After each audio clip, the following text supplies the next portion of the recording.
대개 사람들이 연말 연초가 되면 금년에는 기필코 성경을 한번 읽으리라 하고는 정말 아주 다부진 결심을 하고 이제는 뜻을 세웁니다. 그리고는 성경을 읽어나가다 창세기를 읽으면 왠지 내 속을 확 뚫어지는 것 같은 빛이 쓰라함에 빛이 짠하고 생기고 왠지 그렇게 또 궁창 위의 물과 궁창 아래의 물로 다 나누게 하라는 쫙 나뉘고 이렇게 창조하신 그 하나님 왠지 내 삶 속에서도 그래 내 고민거리가 해결될지어다 하는 일이 발생할 것 같은 그런 기대감을 가지면서 성경을 읽기 때문에 왠지 성경을 읽으면서 굉장히 힘을 얻기도 하고 왠지 내게 그런 것이 벌어질 것 같은 기대감도 걷습니다. 게다가 이제 창세기를 가면서 그 아브람, 이삭, 야곱을 가다가 마침내 요셉을 보면 그렇구나.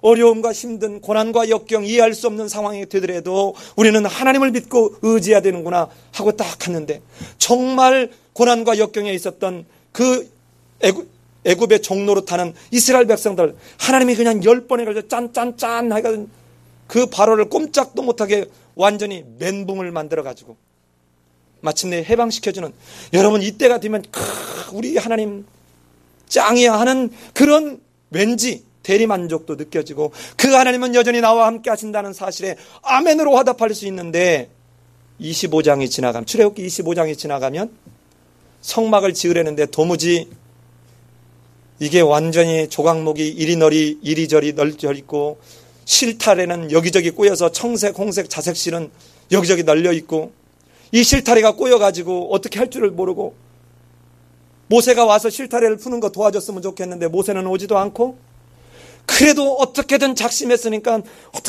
어떻게든 해서 출애굽기를 넘어가면 이제 마침내 레위기가 도무지 무엇을 말하려고 하는지 무슨 무엇을 어떻게 씻고 무슨 무엇을 어떻게 잡을 것이며 내장은 어떻게 하시며 불사를 것이며 제사장은 어떻게 할 것이며 오늘날 우리는 한 번도 보지도 못하는 이 지겨운 이야기가 딱 나오니까 주여 하고는 그냥 무슨 말인지 모르겠다고 덮는 순간 세월은 살같이 빠르게 지나 역시 다시 연말이 돌아오죠.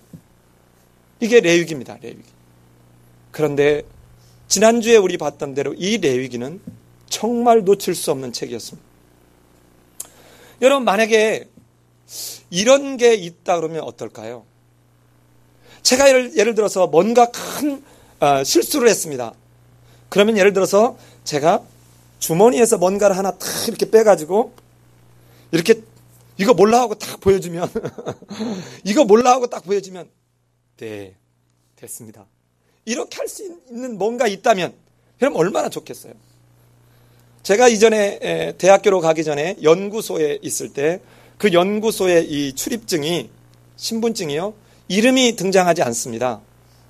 이름이 없고 그냥 앞에 제 사진이 나오고 그 밑에 제 사번이 나와요. 그래서 저 같으면 K1117인가 그래요. 1777인가 하여튼 그래가지고 이제 이 검문을 어디서 당하다가 검문을 누가 하잖아요. 그러면 신분증 좀 봅시다 그래요. 그러면 볼 필요 없잖아요. 이 사람 뭐해? 보면 후회할 텐데. 그래서 자꾸 보자 그래요. 그러면 이 신분증을 딱 보여주잖아요. 그러면 거수경례를 붙이는 사람도 있어요. 경찰이. 그러면 뒤에는 뭐라고 쓰냐? 빨간 줄로 촥촥 두 줄 아니요. 보안.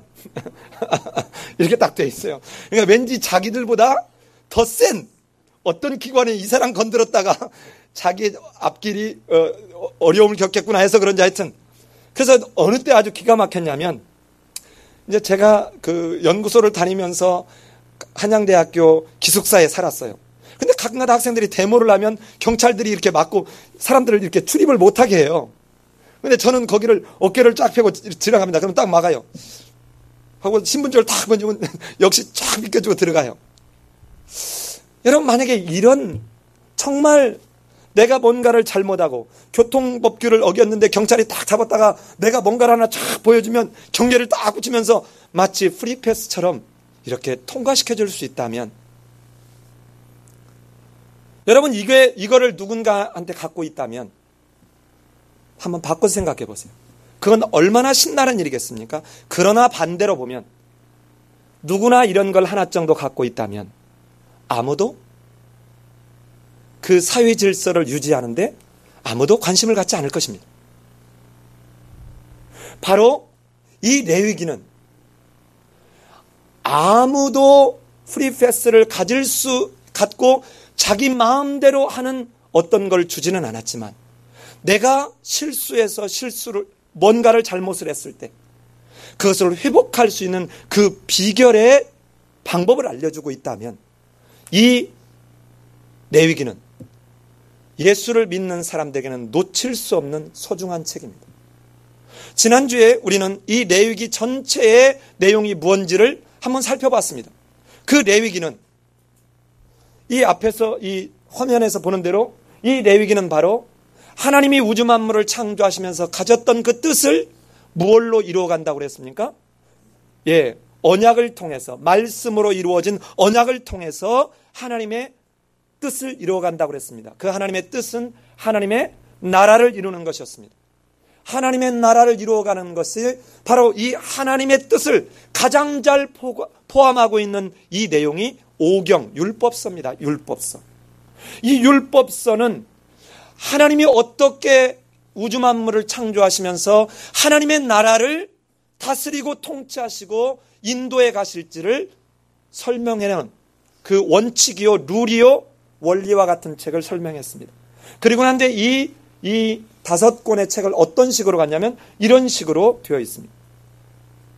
자, 이렇게 보면 창세기, 출애굽기, 레위기, 민수기, 신명기로 되어 있습니다. 자, 그런데 저 위에서 보면 창세기, 출애굽기, 레위기, 민수기, 신명기가 색깔이 다르죠. 우리 이제 성도님들은 하도 제가 여러 번 보여드렸는지 알죠? 최초의 독자가 누구냐를 늘 잊지 말라고 그랬습니다. 이 레위기를 보고 있는 최초의 독자는 누굽니까? 모압 평지 앞에 가나안 땅을 들어가기 전에 직전에 출애굽해서 모압 평지 앞에까지 이른 이 이스라엘 백성이 최초의 독자입니다. 우리가 아닙니다. 이 최초의 독자의 눈으로 우리의 모습을, 현재의 우리의 모습을 다시 한번 보는 2차적 우리는 성경을 보는 눈이 있어야 된다고 했습니다. 그럼 이 이스라엘 백성들이 봤을 때 자기들이 지금 이 모압 평지 앞에 이르게 됐던 이 사건은 현재 진행되고 있는 사건입니다. 그래서 출애굽기, 레위기, 민수기는 이 이스라엘 백성들에게는 지금 현재 자신들에 관한 이야기를 하고 있는 것입니다. 그럼 이 자신들이 어떻게 존재하게 되었는가 하는 이것의 뿌리부터 찾고 그 근본부터 찾은 과거의 책, 수백 년, 수천 년 우리의 조상은 어떻게 생겼으며 그 조상은 어디로부터 존재하기 시작했는가, 이것을 본 게 바로 과거의 책 뭡니까? 창세기입니다. 그러니까 현재의 관점에서 과거를 바라보면서 동시에 이제는 우리가 들어가게 될 저 젖과 꿀이 흐르는 약속의 땅 가나안 땅에 들어가서는 어떻게 해야 되는가, 미래에 관한 책이 뭡니까? 신명기입니다. 신명기. 자, 그런데 하나님이 우주 만물을 창조하시면서 이 땅에 이루시려고 했던 것이 하나님의 나라였는데 그 하나님의 나라가 창세기에서는 하나님의 나라의 모델하우스 같은 게 뭐였습니까? 에덴 동산이었습니다. 이 에덴 동산은 어떤 곳이었습니까? 하나님의 임재를 경험하고 누릴 수 있는 곳입니다.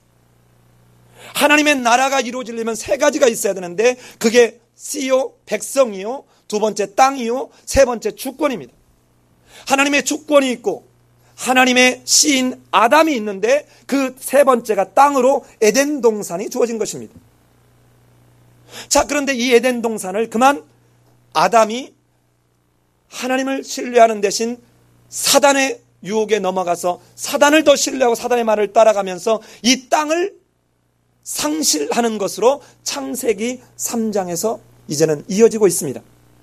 그런데 이렇게 됐던 이 인류의 그런 실수를 이제는 노아와 아브라함을 거쳐서 이스라엘 백성들에게 바로 이 시내산에서 언약을 맺으면서 하나님의 임재를 경험하게 하는 두 번째 하나님의 임재의 가시적 경험을 하게 합니다.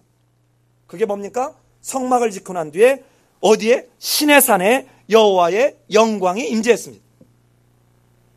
그 임재하신 시내산에서 임재하신 하나님께서 이제 너희들이 내 율례와 규례와 법도를 잘 지키면 내가 너에게 약속한 땅, 내가 너희와 항상 함께할 그 임재의 땅, 가나안 땅에 내가 너희와 함께하겠다. 이제 마침내 그 백성들과 함께 지상의 하나님의 나라를 수립하는 그 가나안 땅을 약속하는데, 이 창세기, 레위기, 신명기에서 이렇게 세 군데의 땅이 등장을 합니다.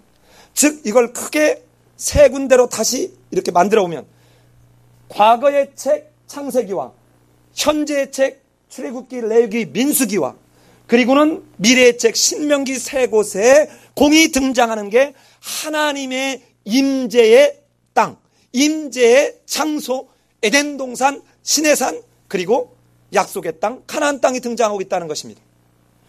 그렇다면 하나님은 우주 만물을 창조하시고 난 뒤에 그렇게도 범죄한 이 백성들, 그의 피조물들에게 어떻게든 하나님이 가지셨던 그 창조적 목적인 하나님과 교제가 이루어질 수 있는 그 하나님의 나라를 회복하고 끊임없이 그 속에서 그의 백성들에게 복 주시기를 원하는 하나님의 그 마음은 변하시고 있지 않다는 것입니다. 그렇다면 이 레위기는 이런 하나님의 선지하시는 하나님의 뜻과 하나님의 자비와 긍휼 속에서 이렇게 깨어져 버린 하나님과의 관계를 어떻게 하면 그의 백성들이, 그것이 실수든 그것이 어떤 형태로든 하나님과의 관계가 단절되어 버렸을 때 다시금 하나님과의 관계를 회복시킬 수 있게 할 것인가, 그 비결을 나타내준 책이 뭐라고요? 바로 레위기입니다. 레위기. 깨어져 버린 이 관계를 다시 회복하겠다고 약속하신 그 은총의 방편을 알려준 게 시내산에서 허락하신 레위기입니다. 레위기. 그러면 이 레위기는 뭡니까? 레위기는 깨어져 버린 하나님과 죄로 말미암아 하나님을 신뢰하지 못함으로 말미암아 하나님과의 관계가 깨어져 버려서 하나님의 임재를 경험할 수 없는 그들에게 어떻게 하면 다시 거룩하신 하나님 앞에 나아가서 하나님과 교제가 회복될 수 있는가, 그 비결을 알려주는 책이요. 이제는 하나님과의 관계가 하나님과 관계가 깨어지지 않았을 때는 어떻게 하면 하나님의 관계를 계속해서 지속시키고 유지시킬 수 있는가 하는 그 은총의 비결을 알려주는 책이 바로 레위기라는 것입니다. 그래서 1장부터 16장까지는 거룩한 하나님 앞에 나아가는 방법이고, 17장부터 25장까지는 그 거룩한 하나님 앞에 나아간 사람들이 어떻게 거룩한 하나님 앞에 나아간 사람으로서의 세상 속에서 거룩한 하나님을 드러내면서 살게 할 것인가, 이 이야기를 하고 있다는 것입니다. 이것을 풀어서 얘기하면, 네가 나와의 관계가 깨어지는 죄로 말미암아 네가 죽어야 됐는데 하나님은 그렇게 피를 두고 생명을 두고 언약했기 때문에 언약을 깬 너희가 죽어야 됐는데 내가 동물로 대신 너희의 죄를 물러줬구마. 내가 너희의 죄를 동물로 대신 너희 죄를 대속 동물로 값을 지불하고 너희를 물러주는 대신 17장부터 25장은 뭡니까? 네가 이렇게 아무 대가 없이 공로 없이 죄의 물름을 받은 것처럼 죄의 물음을 받은 사람으로 네 삶 속에서 가난하고 어렵고 과부요 고아요 가난한 자 이런 사람들 너는 돌봐라. 그래서 세상 속에 하나님의 거룩을 나타내라. 이게 17장부터 25장까지입니다. 이렇게 하면 26장에서 너희에게 내가 복을 줄 것이다. 너희가 들어가도 복을 받고 나가도 복을 받고 너희의 떡반죽 그릇이 복을 받고 어떤 적이 들어와도 그들이 너희를 이렇게 넘어뜨리지 못하도록 내가 너희를 보호할 것이고, 그러나 너희가 만약에 이렇게 하지 못하고 내 율례와 규례와 법도를 지키지 않으면 내가 그냥 너희를 다 죽여버리겠다 이러지 아니하고, 내가 그럴지라도 만일 너희가 내 율례와 규례를 지키지 않으면 내가 7배나 더 할 거야. 여러분, 이때 만일이라는 말을 저는 이 설교 준비를 하면서 이 만일이라는 말을 레위기 16장을 읽으면서 그 뒤에 저는 뭐라고 반대해서 메아리처럼 하나님이 만일 너희가 내 율례와 규례를 지키지 않으면 하는데 저쪽에서 메아리로 탁 들려오는 소리가 저는 이렇게 들려요. 제발. 그러니까 만일 율례와 규례와 법도를 지키지 않으면 내가 너를 7배나 내가 징치할 텐데, 그러니 제발 내 율례와 규례를 어기지 마라.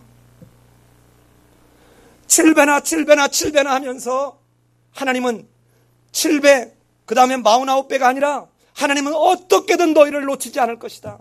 너희를 한 번 언약을 맺은 나 여호와는 너희가 설사 허물 중에 넘어질지라도 나는 너희를 버리지 않겠다라고 하는 하나님의 변함없는 사랑을 우리에게 고백하고 있는 것입니다. 그런 하나님이 오늘 우리에게 이제 우리가 실수하고 우리가 죄를 범해서 누구는 이런 패스를 갖고 있고 권력자는 이런 패스를 갖고 있어서 주면 오케이, 너는 대통령의 아들이니까, 너는 국회의원이니까 하면서 이렇게 프리패스를 가진 사람들만 통과하는 이것이 아니라, 여러분 오늘 본문의 1장 2절을 우리 같이 한번 읽어봅시다. 우리 1장 2절 같이 한번 읽습니다. 시작.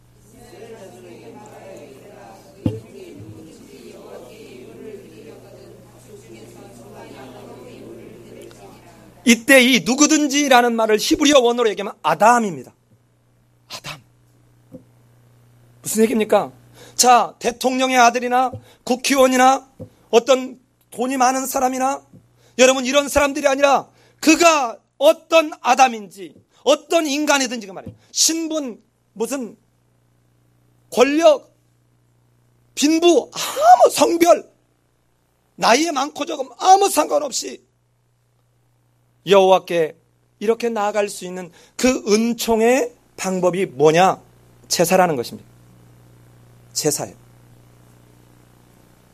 오늘날은 우리가 이런 제사를 드리는 것을 직접 눈으로 목격할 수 없기에 우리가 이해하기는 사뭇 어려움이 있습니다. 자, 사실은 오늘 성경을 시간상 1장만 읽었는데 실은 1장부터 5장을 다 읽었어야 합니다. 자, 여기에는 어떻게 되어 있냐면 1장부터 5장까지 있는 것을 제가 간단하게 슬라이드로 이렇게 정리를 했습니다. 정확하게 일치하지는 않지만 5가지 제사가 있습니다. 번제, 소제, 화목제, 속주제, 속건제, 이렇게 5가지 제사가 있습니다. 자, 이렇게 5가지 제사가 각 장마다 한 장씩 나오는 것처럼 정확히 일치하지는 않지만 하여튼 이 5가지 제사를 5장에 걸쳐서 얘기하고 있고 6장, 7장 그 제사를 어떻게 드려야 되는지 제사 드리는 방식에 대해서 설명하고 있습니다. 자, 그런데 여러분은 기억하실지 모르겠습니다.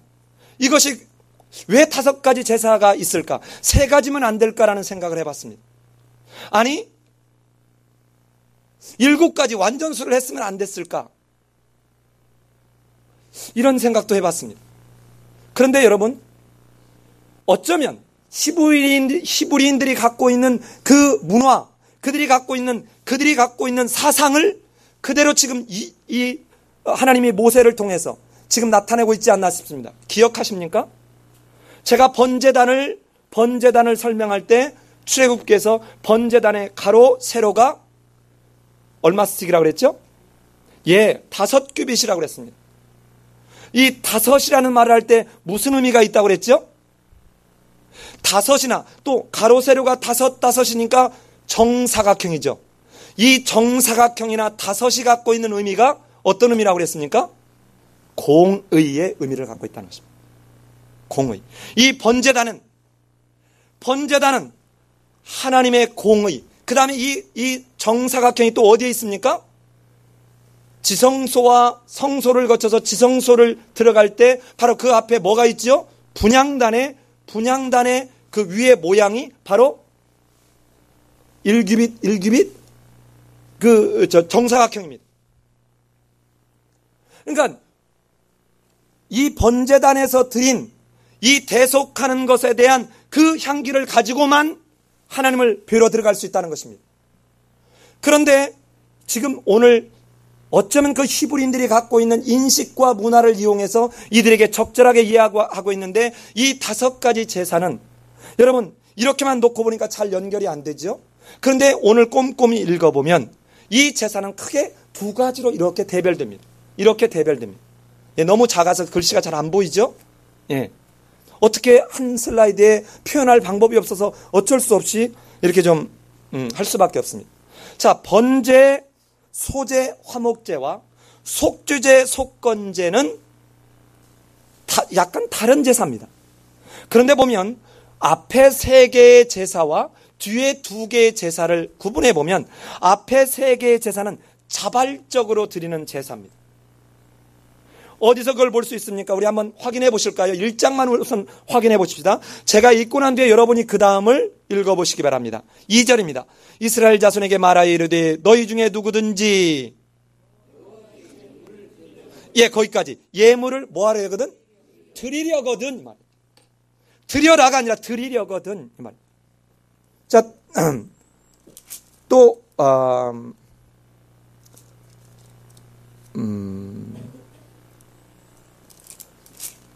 몇 절이죠?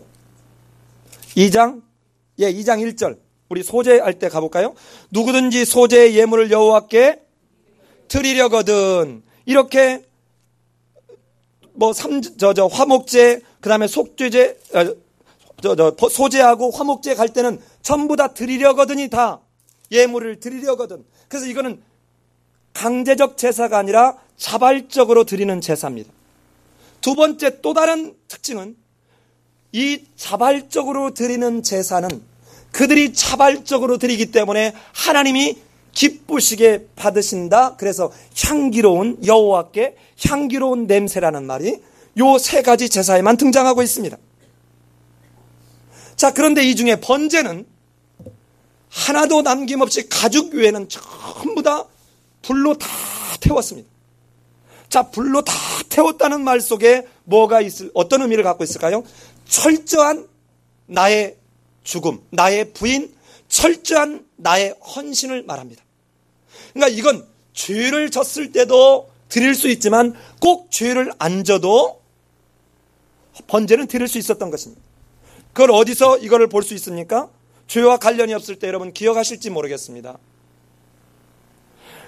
창세기 22장에서 아브라함이 이삭을 바치라는 말씀을 듣고 이삭을 바치려고 하고 칼을 딱 빼들었을 때 아브라함아 내가 하는 일을 하지 마라 하면서 하나님이 야레 하는 그 여호와를 경외하는 그에게 이르예 하셨다는 것이죠. 여호와를 경외하는 그에게 어린 양을 준비하신 그 장면을 봤죠. 자, 그때 이 어린 양을 잡아서 번제를 드렸다. 그러니까 아들 이삭을 잡아서 번제를 드리려고 했는데 뭐 했다는 거예요? 예, 어린 양을 잡아서 번제를 드렸다니까 이건 죄의 문제가 아니라 뭔가 헌신, 희생, 하나님에 대한 자기의 신앙의 고백에 이 번제를 드릴 수 있었다는 것입니다.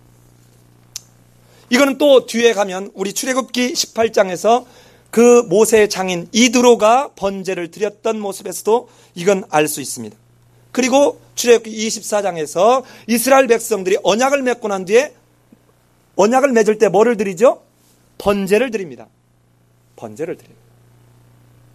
자, 소제는 어떤 것입니까? 소제는 독립적으로 드리는, 그러니까 독립적으로 이 먼저 소제가 뭐냐면 곡식을 가루를 내는 것입니다. 곡식을 가루를 내는 거예요. 그래서 이것을 이렇게 부침개처럼 붙이거나 번철에 이렇게 붙이거나 또는 굽거나 그래서 드리는 이런 것이 곡식을 이용해 드리는 것이 소제입니다. 철저하게 자기를 마치 곡식이 이렇게 으깨지는 것, 빠지는 것처럼 자기를 철저하게 부인하고 자기를 철저하게 하나님 앞에 이제는 내려놓는, 이게 바로 소제의 의미죠. 화목제는 어떤 것입니까? 화목제는 마침내 하나님과의 관계가 회복된 그것에 감사하고 감격하면서 옆에 있는 사람들과 함께 그 감사를 나누는 이 모습이 화목제입니다. 그래서 화목제는 3가지가 있었습니다. 정말 감사하면서 드리는 것이 있는가 하면 또 하나는 스스로 하나님의 요구와 상관없이 내가 하나님 앞에 서원함으로 드리는 서원제. 또 예를 들어 이런 것, 낙헌제라고 하는 것인데요. 자원제라고도 하고, 이게 뭐냐면 예컨대 이런 것입니다. 오늘 제 생일입니다. 다 오세요. 제가 한 턱 내겠습니다. 하는 것처럼 너무 자기가 정말 이 어떤 죄를 용서받고 감사한 이런 게 아니라 자기 삶 속에서 정말 함께 축하하고 함께 나누고 싶은 일이 있어서 사람들을 부르는, 이게 낙헌제입니다. 이렇게 세 가지의 모습으로 화목제를 드렸습니다. 그런데 이 세 가지는 아까 얘기한 대로 자발적인 제사요 향기로운 냄새였는데 또 하나 차이가 있습니다. 그 또 하나 차이가 뭐냐? 언약을 맺기 전에 이 세 가지의 제사는 이 모양 저 모양으로 형태를 달리했지만 존재했다는 것입니다. 무엇에서 그걸 알 수 있느냐면 이 번제, 소제, 화목제는 뒤에 속죄제와 속건제에 비해서 설명이 보다 간편합니다. 왠지 이미 익숙히 알고 있을 법한 그런 걸 보면 앞에 아브라함이 번제를 드렸고 이드로가 번제를 드렸고 그리고 누가? 아까 누가?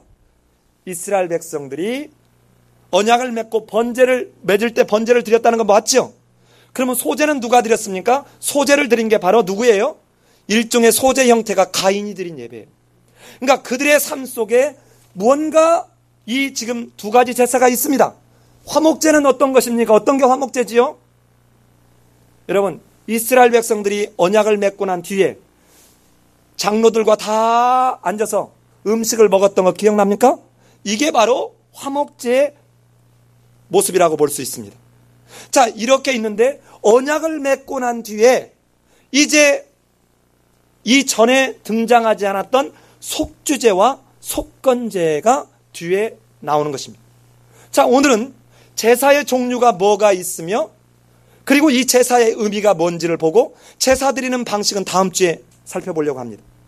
자, 여러분, 이 속죄제나 속죄제는 주로 내가 의식하던 내가 이게 그러니까 머리로 무의식 중에 지었던 어떤 의식적인 죄에 대한 용서를 받기 위해서 드리는 게 속죄제였습니다.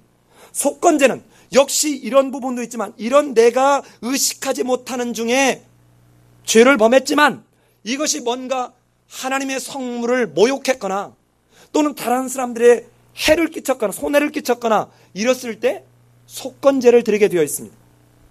자, 이렇게 약간 다른 면이 존재하는데 속건제를 드릴 때는 대원칙이 뭐냐면 내가 예를 들어서 오늘날로 비교하면 내가 자동차를 타고 가다 사고를 냈는데 이 사고 낸 것이 견적이 얼마 나왔습니까? 100만 원 나왔습니다. 그렇습니까? 하고 100만 원을 주는 것이 아니라 여기다가 5분의 1인 20%를 더해 수출하는 거예요. 여러분, 만약에 우리가 자동차 사고를 났는데 우리는 보통 어떻게 하죠? 빵 하고 부딪히면 이 사람이 보험할 것 없이 그냥 10만 원만 주세요. 그러면 깎아주세요. 그래서 한 8만 원이라도 어떻게 줘보려고. 근데 오늘 성경에서는 뭐라고 해요? 거기다 20%를 더해주라고 하는 거예요. 여러분 한번 생각해 보세요. 만약에 한국의 성도가 870만이라는데 이 870만이 1년에 사고를 경험했을 때마다 5분의 1을 더해주는 일이 만약에 우리 한국 땅에서 벌어지고 있다면 믿지 않는 자들이 처음에는 이렇게 할 것입니다. 저런 미련한 곰탱이들, 저런 바보들이 어디 있어 라고 하겠지만 여러분 이렇게 하다 보면 저들은 왜 그럴까? 하나님의 말씀 앞에 순종하더라, 자기의 물질적 손해를 보는데도 저들은 저러더라 하는 이것이 곧 그들로 하여금 뭔가 예수 믿는 자들이 카도시 구별된, 이 구별된 즉 거룩하게 구별됨을 그들이 세상 속에서 바라볼 수 있는 게 바로 이 속건제의 결과적 효과 아닙니까? 여러분 지금 이 레위기의 주제가 뭡니까? 레위기의 주제가 나 여호와가 거룩하니 너희도 거룩하라는 거예요. 여러분 이 하나님이 우리에게 거룩하라는 그 전제, 그 근거가 뭐냐면 나 여호와가 거룩하니까 이 거룩한 하나님과 교제하려면 너희도 어떻게 하라는 거예요? 거룩하라는 거예요. 이 말은 하나님은 죽은 자가 아니라 산 하나님이다. 살아계신 하나님이다. 죽은 자의 하나님이 아니라 산 자의 하나님이다. 그러니 내가 너희 죄를 죽음 가운데서 살려놨으니 너희도 이제는 산자로 살아라. 어떻게 죽은 자와 산자가 교제할 수 있습니까? 산자로 교제할 때 우리는 산자의 표징을 우리 삶 속에서 나타낼 때, 저 사람은 우리와 다르네, 산자네. 어떻게 산자인가 봤더니 여호와 하나님, 살아계신 여호와를 믿기에 저들이 산자구나. 그런데 우리는 참으로 하나님 앞에 송구스럽게도 귀신이 웬만하면 구별할 수 있는데 귀신도 구별하지 못할 만큼 믿지 않는 자와 전혀 차별이 없다는 것입니다. 옷 입는 것, 말하는 것, 장사하는 것, 생각하는 것, 정말 귀신도 깜짝 속아 넘어갈 만큼 우리에게는 구별이 없다는 거예요. 잘 한번 생각해 보세요. 그럼에도 불구하고 하나님은 이런 정말 연약한 우리들을 사용하셔서 이 땅에 하나님의 나라를 이루어 가려고 하고 있으니, 여러분, 하나님의 속 터짐이 어떨까를 생각해 보면, 생각할 때마다 정말 철로 눈물이 앞을 가리지 않습니까? 우리는 자식 한둘 키우면서도 너도 꼭 나 닮은 자식 한번 낳아서 키워봐 하면서 그 엄마 아빠의 힘듦을 자식에게 토로할 때가 수없이 많은데, 그 수많은 백성들이 하나님의 마음을 알지 못한 채 세상 속에 하나님을 산자의 하나님이 아니라 마치 저 책 속에 들어있는 저 뭔가 상상의 나라 속에 있는 하나님으로 인식하게 하고 있으니, 어떻게 이 땅이 하나님의 거룩을 경험할 수 있을까요? 자, 이렇게 이제 5가지 제사를 드리는데, 이 5가지 제사를 드릴 때 여러분 공의해야 될 내용 중에 하나가 뭐냐면, 여러분 이 제사 관련된 이 내용을 보면서, 자, 제사를 왜 드려야 되냐는 거예요.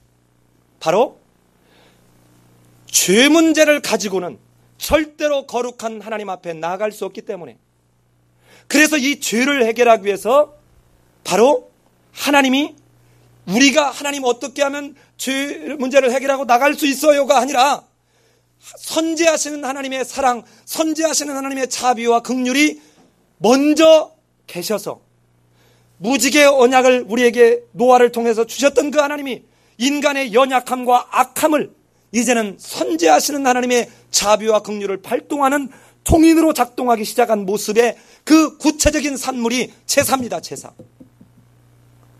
그러니까 이 제사는 사람이 만든 것이 아니라 하나님이 말씀하신 거예요. 무슨 제사를 드리고 어떻게 드리고, 이거를 사람이 하는 것이 아니라 제사의 종류, 제사의 방법, 드릴 장소가 전부 다 구체적으로 사람이 아닌 하나님에 의해서 정해지고 있다는 것입니다. 이렇게 제사를 드릴 때 우리가 놓쳐서는 안 될 것이, 여러분, 이 번제를 보면, 자, 우선 번제를 보면 수컷으로 드리라 그랬습니다.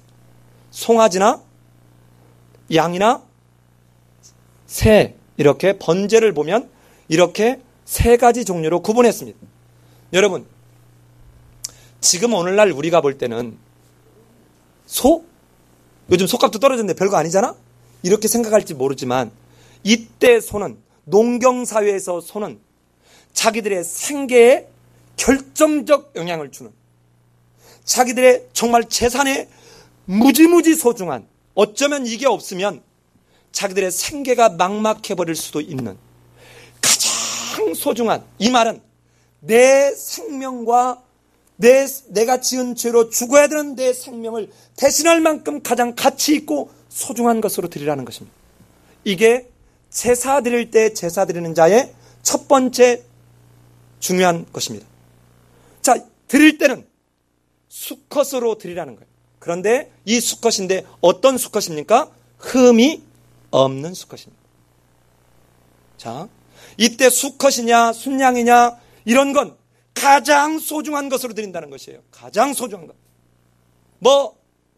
여러분 이걸 보면 우리가 주일날 이렇게 예배에 올 때 헌금을 드릴 때 어떻게 헌금을 드려야 되는지 아시겠습니까?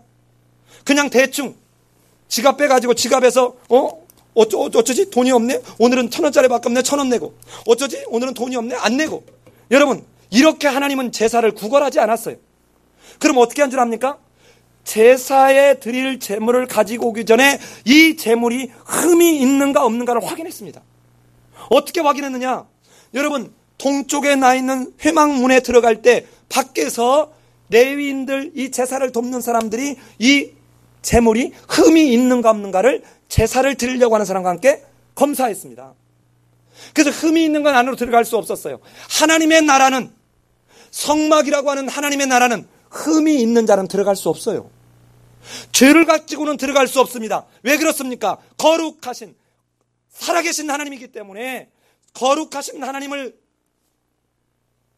뵙고 그 하나님과 교제를 이루는 그 하나님의 나라는 죄를 갖고는 들어갈 수 없다고 말입니다. 그래서 가장 소중한 것으로 내가 죽어야 될 그 자리에 대신 죽는 거기 때문에 가장 소중한 걸로 드려야 되지만 그보다 더 앞선 것은 흠 없는 것입니다. 흠이 없어야 돼요. 자, 예컨대 그 흠이 없다는 게 뭡니까? 눈먼 것, 상한 것, 지체가 베인 것, 동물에 찢긴 것, 종기가 있는 것, 습진이 있는 것, 비루 먹은 것, 고환이 상한 것, 이런 것들은 드리면 안 됐습니다. 그런데 여러분, 실제로 말라기 선지자가 사역했던 시대에는 이런 것들을 드렸습니다. 하나님이 드리면 잡수시기를 하겠는가? 다 태워서 버릴 텐데 하고는 저는 것, 병든 것, 고자를 제물로 실제로 드렸습니다. 여러분, 구약시대는 왠지 굉장히 율법적이고 굉장히 제의적이고 무슨 제사를 드리는 고리타분한 것이라고 생각하지만 그들이 갖고 있었던 제사를 드리는 그 자세는 오늘날 우리는 더 승화되지 않겠습니까? 왜냐하면 그 동물을 잡고 그 번거로움이 없이 예수 그리스도가 십자가에 달려 죽으심으로 완벽한 제사를 드려줘서 이제는 그 예수 그리스도가 이뤄놓은 그 대속의 은총을 내가 믿음으로 고백할 때 이것을 내게 의로 여겨주시는 그 은총을 주셨음에도 불구하고 우리가 예배를 드리는 그 자세는 어떻습니까? 우리가 예배를 드릴 때 어떤 마음으로 지금 드리고 있습니까? 가장 먼저 여러분, 내가 그렇게 그동안 1년 반 넘게 여러분한테 말씀드린 게 뭡니까? 적어도 10분 15분 전에 와서 한 주를 들어오면서 하나님 앞에 내가 흠없는 예배자로 쓸 수 있도록 기도하면서 하나님, 내가 예배자로 쓸 수 있도록 내 죄를 하나님 도말하여 달라고 여러분 기도하면서 나가야 되지 않겠습니까? 동물도 흠없는 것을 준비하는데 죽어야 될 내가 산자로 그저 값없이 예수 그리스도를 통해서 받았는데도 우리는 예배를 과연 제사만큼의 그런 중요성과 존중감을 가지고 지금 하고 있는 것인가? 여러분 생각해 봐야 합니다. 아까 우리 김병선 전사님 찬양하기 전에 명동성당을 갔더니 그들이 드리는 이 예배가 얼마나 엄숙하고 경건한지 보지 않았습니까? 여러분 저 만이교나 이런 데를 한번 가보세요. 또는 심지어는 문선명이가 92세로 이 땅을 떠났답니다. 그 장례식을 하는 광경을 뉴스 시간에 보여주는 거 보지 않았습니까? 어떻게 이제는 사입이나 이단 또는 다른 종교, 구원이 없는 그런 종교가 믿고 있는 그런 것보다도 우리의 예배는 어찌 보면 마치 자유 편안함을 즐긴 나머지 이제 우리 예배는 마치 어느 공연장에서 공연하는 쇼처럼 바뀌어버리고 있습니다.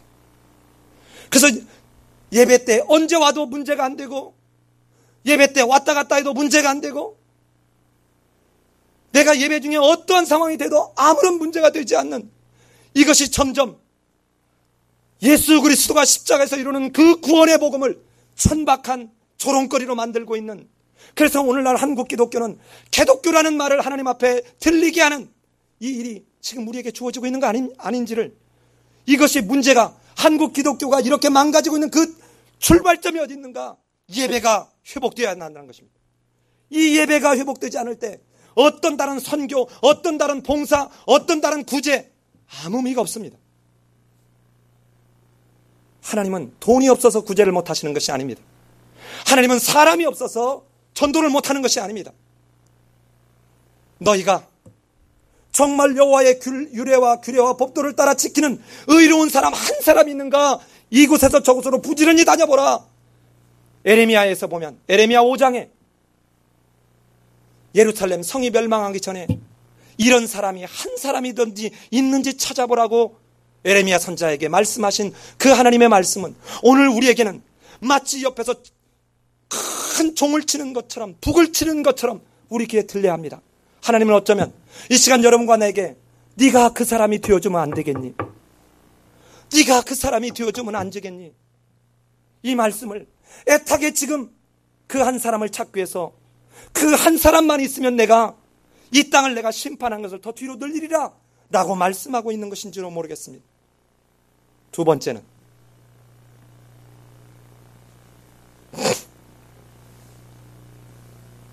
흠이 없고 가장 소중한 걸 드렸다 할지라도 이 두 번째 게 반드시 존재해야 합니다. 그 동물 머리 위에 안수해야 했습니다. 이 안수한다는 의미는 이 말하고 똑같습니다.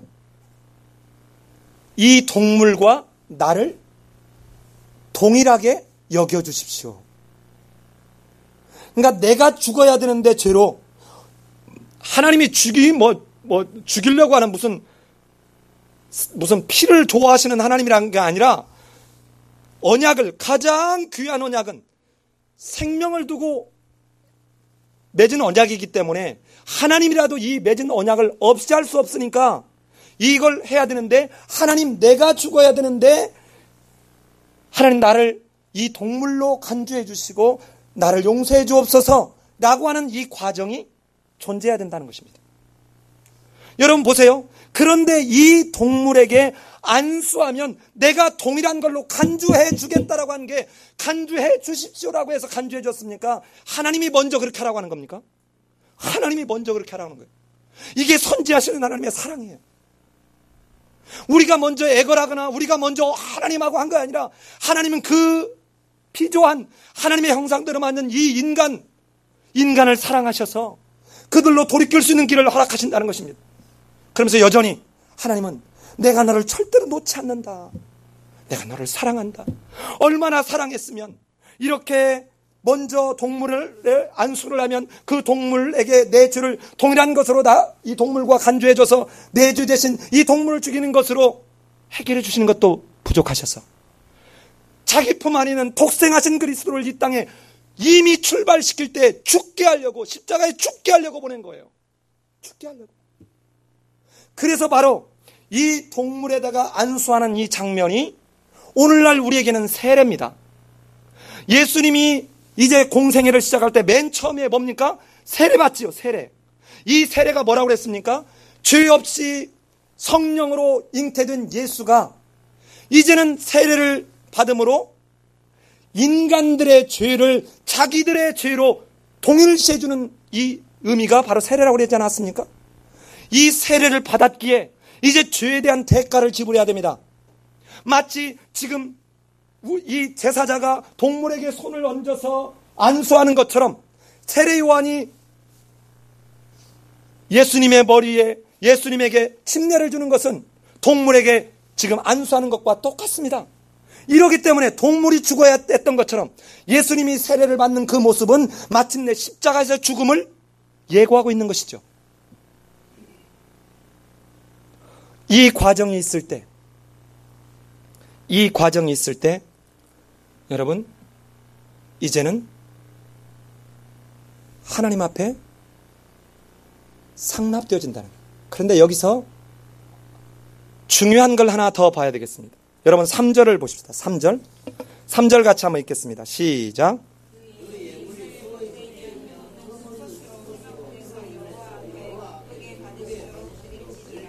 자, 여러분 여기서 놓쳐서는 안 됩니다. 제사를 드렸으니까 제사를 드린 이 제사가 내 죄를 대신한다. 이게 아닙니다.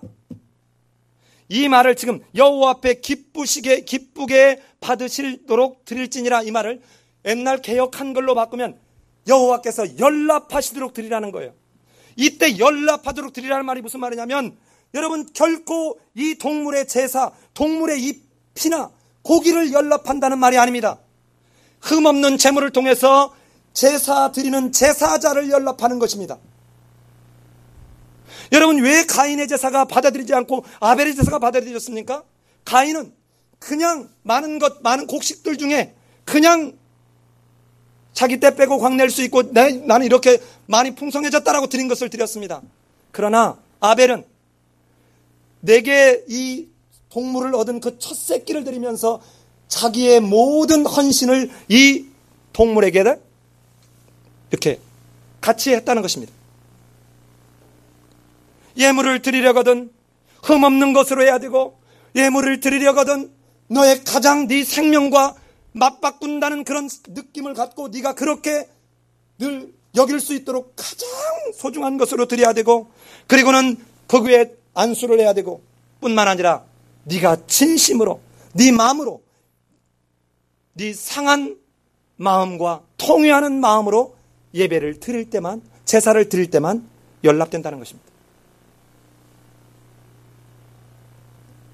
이게 이렇게 드려지는 예배만 하나님 앞에 향기로운 냄새가 되었습니다. 목회자라고 서 있는 저 자신을 포함해서 여러분, 오늘날 우리의 예배가 어떤지를 잘 보십시다. 하나님 앞에 제사를 드리면 다 연락된 게 아니었습니다. 자, 아까 말씀드린 대로 가인은 제사를 드렸지만 하나님이 연락하지 않았습니다. 베드로전서 2장 5절에서는 이렇게 말합니다. 너희도 산돌같이 신령한 집으로 세워지고 예수 그리스도로 말미암아 하나님이 기쁘시게 받으실 신령한 제사를 드릴 거룩한 제사장이 될지니라. 이 말은 하나님이 기쁘시게 받으실 신령한 제사라고 했으면 기쁘시게 받지 않을, 신령하지 않은, 하나님을 모욕하는 이 제사도 있다는 것이죠. 우리의 예배가 그렇다는 것입니다. 우리의 예배가. 빌립보서 4장 18절에서는 이렇게 말합니다. 내게는 모든 것이 있고, 지금 사도 바울이 빌립보 교인들에게 하는 말입니다. 내게 모든 것이 있고 또 풍부한지라 에바로 디도편에 너희가 준 것을 받음으로 내가 풍족하니, 내가 부족해서 받는 것이 아니라 너희가 진실로 정말 선한 마음을 가지고 도우려는 마음을 가지고 너희의 진정성을 가지고 드리는 이것이, 이는 받으실 만한 향기로운 제물이요 하나님을 기쁘시게 한 것이라. 여러분 보세요. 지금 사도 바울이 옥에 갇혔을 때 이 사도 바울 가택연금에 있을 때 사도 바울을 쓸 것을 지금 도왔는데 이것을 뭐라고 표현합니까? 이는 받으실 만한 향기로운 제물이요 하나님을 기쁘시게 한 것이라. 여러분, 여기서 우리는 굉장히 중요한 이 예배의 의미를 우리는 얻을 수 있습니다. 하나님이 왜 연락하시지 않냐는 거예요. 어떤 예배를 연락하고 어떤 예배는 연락하시지 않냐는 것이죠. 자, 먼저 연락하지 않는 이유는 뭔가를 보십시다. 왜 연락하지 않는가? 여러분, 잠언 15장 8절에서 이렇게 얘기합니다. 악인의 제사는 여호와께서 미워하셔도 정직한 자의 기도는 기뻐하신다. 악한 행위를 하고 거짓말로 돈을 벌고 거짓말로 돈을 벌어서 많은 11조를 내고 이걸 하나님이 기뻐하시지 않는다는 것입니다. 정직한 자의, 그 과부의 2렙돈을 가장 많은 그의 전재산을 드렸다라고 말씀하시는 그의 철저한 헌신, 이건 물질, 헌금을 많이 드렸냐 적게 드렸냐를 말하는 게 아닙니다. 그의 철저한 헌신을 말하고 있습니다. 그런가 하면 이사야 1장부터 1장에 가장 많이 나오는 얘기가 뭡니까? 여호와께서 말씀하시는 너희의 무수한 재물이 내게 무엇이 유익하뇨? 나는 수양의 번제와 살찐 짐승의 기름에 배불렀고 나는 수송아지나 어린 양이나 수염소의 피를 기뻐하지 아니하노라.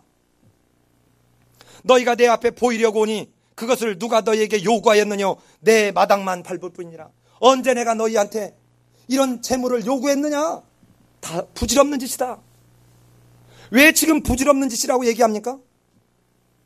이사야서 66장 이 성경을 찾아보니까 한도 끝도 없어요. 얼마나 이 제사가 무미한 것인지를 얘기하는 게 구약시대도 한도 끝도 없습니다. 그러면 왜 이랬는가? 왜 이랬는가? 이들이 이렇게 제사를 드리면서 바로 아까 이 레위기 이 구조에서 본 대로 제사를 통해서 이 거룩한 하나님께 나아간 그들의 삶 속에 거룩하게 하나님의 용서를, 죄 용서를 받은 그것이 하나도 그 삶 속에 없다는 것이에요. 너희 속에 어디에 정직이 있느냐? 너희들 어떻게 공의가 있느냐? 너희의 어디 속에 인애가 있느냐? 그래서 뭐라고 합니까? 사무엘상 15장 22절에서 순종이 뭐보다 낫다고요? 제사보다 낫다. 듣는 것이 기름의 수양보다 낫다. 하나님의 말씀, 무엇을 듣고 무엇을 순종하느냐? 하나님이 말씀하신 걸 듣고 하나님의 말씀대로 순종하는 이것이 제사를 드리는 것보다 훨씬 낫다는 것입니다.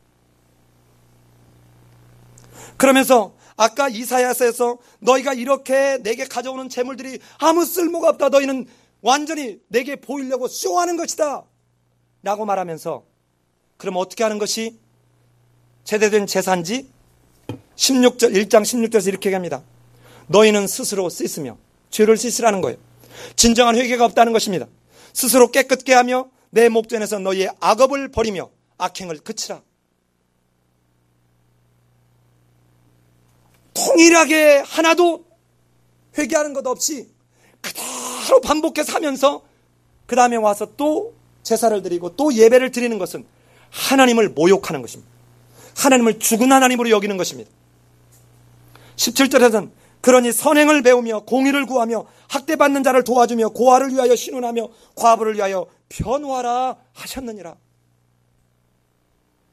여러분, 진정한 제사는 이렇게 하면서 내 어떤 죄를 씻음받기만을 원하는 것이 아니라 철저하게 나 자신을 하나님 앞에 드리겠다고 하는 헌신이 없이 드리는 제사는 하나님이 받지 않으신다는 것입니다. 전혀 받지 않으신다는 것입니다.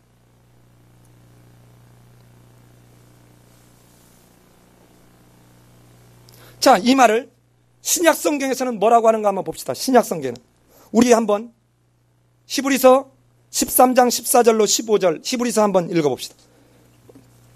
성경 구절이 굉장히 많지만 우리 신약에서는 하나만, 히브리서 13장 14절 15절입니다.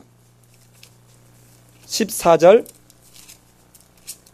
15절입니다. 제가 14절을 읽을 테니까 여러분들이 15절을 합독해서 읽어보시기 바랍니다. 우리가 여기에는 영구한 도성이 없으므로 장차 올 것을 찾나니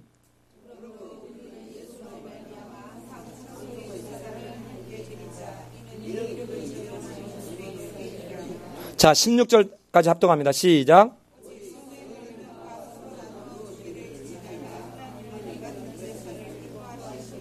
자, 여러분 보세요.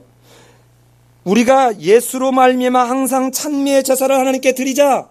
이는 그 이름을 증거하는 입술의 열매다. 이 제사를 드리는 이 모습이 뭐냐? 선을 행하고 서로 나눠주는 것이라는 것이에요. 여러분, 이 말이 뭡니까? 거룩. 자, 내가 믿음이 있고 하나님을 믿는다, 하나님의 거룩 앞에 나갔다는 말은 이 밖에 있는 사람이 봤을 때는 거룩을 도무지 알 수 없단 말입니다. 세상에서는 거룩을 이해할 수 없어요. 절대로 경험할 수 없어요. 하나님이 거룩하다는 말 자체를 이해 못합니다. 그렇다면 그들이 거룩을 경험하고 이해하는 건 뭡니까? 하나님의 죄 용서를 통해서 내가 산자로 된 내가 세상 속에서 산자로서의 표징을 보여줄 때 그들은 정말 예수 믿는 사람이 다르구나, 이것을 그들은 경험하게 되고 그것을 확인하게 된다는 것입니다. 이거를 예수님은 이렇게 얘기합니다. 마태복음 25장에서 예수님이 뭐라고 그러냐? 의인과 악인을 갈라놓고 의인들에게 이렇게 얘기합니다. 의인 쪽에 있는 사람들, 너는 내가 줄일 때 너희가 먹을 것을 주었고, 내가 목마를 때 마시게 하였고, 내가 나그네 되었을 때 영접해 줬고, 벗을 때 옷을 입혔고, 내가 옥에 갇혔을 때 와서 보았다. 여러분, 그랬더니 이걸 예수님한테 이 말을 들은 사람들이, 아니 예수님, 저 아닌데요? 내가 언제 예수님이 줄일 때 먹을 걸 드렸고 내가 목마를 때 마시게 했고, 나 이런 적 없는데요? 예수님, 뭐 다른 분하고 혼동한 거 아닙니까? 그때 예수님이 뭐라고 얘기합니까? 내가 진실로 진실로 너희에게 이르노니 너희가 여기 내 형제 중에 지극히 작은 자 하나에게 한 것이 곧 내게 한 것이라. 그런데 정반대로 악인들은 뭐라고 했습니까? 똑같은 얘기를 하니까, 예수님, 아니 배고프다고 말씀을 하시지, 아니 목마르다고 얘기를 했으면 내가 누굽니까? 그래도 한국에서 내가 그래도 돈은, 아파트도 내가 그래도 몇 평 내 이름으로 있고, 내가 그 정도 안 해줬을까요? 아니 마시는 물 내가 그 정도 내가 안 사줬을까요? 아니 언제 병 들었다고 얘기했습니까? 그럼 내가 그 쌕쌕 사가지고 갔겠지. 여러분, 예배는 교회에서 시작해서 내가 파송받은 세상에서 완성되어야 합니다. 저는 우리 삶 예배인교회 성도들이 하나님이 선지하시는 그 은총으로 말미암아 하나님을 다시 대면할 수 있는, 즉 죽은 자에서 산자로 바꾸는 이 산자로서의 이제는 그 놀라운 감격, 그 감동을 가지고 나가게 되기를 바랍니다. 그렇다면 오늘 이 예배는 여러분, 우리가 와서 막 샤워하고 깨끗한 옷 입고 헌금 탁 준비하고 쫙 봉투에 쫙 빳빳한 도서로 바꿔가지고 그리고 와서 이렇게 해서 우리가 막 뭔가 정성을 다하고 막 지성이면 감천이라고 하지 않았냐 하면서 이렇게 하면 하나님이 그래 준서봐, 내가 네 마음을 내가 받노라.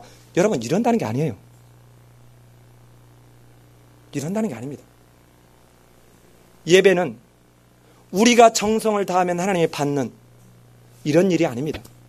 예배는 하나님이 이미 행하신 그 일, 그리고 지금 행하고 계신 그 일, 그리고 앞으로 행하실 그 일을 기억하며 하나님 앞에 감사와 감격으로 반응하는, 하나님이 행하신 일은 뭡니까? 내가 죽어야 됐던 나를 예수 그리스도를 통해서 나를 다시 살리신 그것을 기억하며 하나님, 죽어야 될 내가 살았습니다. 그리고 감사하는 것입니다. 지금도 내가 허물로 실수하고 내가 여전히 내가 이렇게 하나님을 마음을 아프게 하지만 하나님은 여전히 나를 불쌍히 여기셔서 내가 하나님 앞에 참여할 때마다 내 죄를 용서하시니 감사합니다. 앞으로 내가 또 실수하고 또 무너지겠지만 그때도 나를 모른다지 아니하시고 마침내 구원하실 그 하나님의 선지하시는 사랑과 은총을 기억하며 감사함으로 반응하는 것이 이게 예배지. 내가 인간이 깔끔하게 있고 막 거룩한 것 같은 목소리로 찬양을 하고, 여러분, 이것이 아닙니다. 물론 이것을 무시하거나 없이하자는 것이 아닙니다. 먼저는 하나님이 행하신 그 일, 오늘 제사도 하나님이 먼저 정해주셨던 것처럼 우리 삶 예배인 교회는 이 예배가 회복될 때 여러분의 세상 속에서 삶도 달라질 것이고, 예배가 회복될 때 여러분의 인생 속에 돈이 있든 없든, 내가 높은 자리에 있든 없든 우주 만물을 창조하시고 인간의 생사복을 주관하시는 그 하나님과의 교제를 누리는 자로서 어디에 가서도 움츠려들거나 비겁하지 않은 채 당당하게 이 땅에 하나님의 거룩을 드러낼 수 있을 줄로 믿습니다. 그런 삶의 예배교회 성도님들이 되시기를 예수님의 이름으로 기도합니다. 같이 기도하겠습니다. 사랑하는 삶의 예배교회 성도 여러분, 내 위기가 없었더라면 어떻게 해야 내가 하나님과의 관계가 깨어져 버렸을 때 그 하나님과의 관계를 회복할지 어떻게 정확하게 알 수 있었을까요? 이 내 위기가 없었더라면 예수님이 왜 십자가에 달려 죽으셔야 했는지를 어떻게 이해할 수 있었을까요? 이 제사는 하나님이 우리를 번잡하게 하고 우리를 올가매려고 만든 것이 아니라, 예배는 일주일마다 의례적으로 드리는 그런 번잡스러운 종교적 행사가 아니라 여전히 내가 그냥 두면 멸망으로 갈 수밖에 없는 우리의 죄성을 하나님 앞에 다시금 그 하나님이 씻어주고 정결케 한 것을 기억하며 감사와 감격으로 반응하는 그 은총의 방편이 제사요 예배입니다. 이 시간 여러분의 삶에 예배가 회복되어질 수 있도록 도와달라고 기도하시기 바랍니다. 하나님 앞에 예배를 드림으로 다시 하나님과의 관계가 회복되어진 그 모습으로 세상 속에서 하나님의 거룩을 드러낼 수 있는 자가 되게 해달라고 이 시간 기도하시기 바랍니다. 그 하나님이 여러분과 함께 하실 것입니다. 기도하십시다.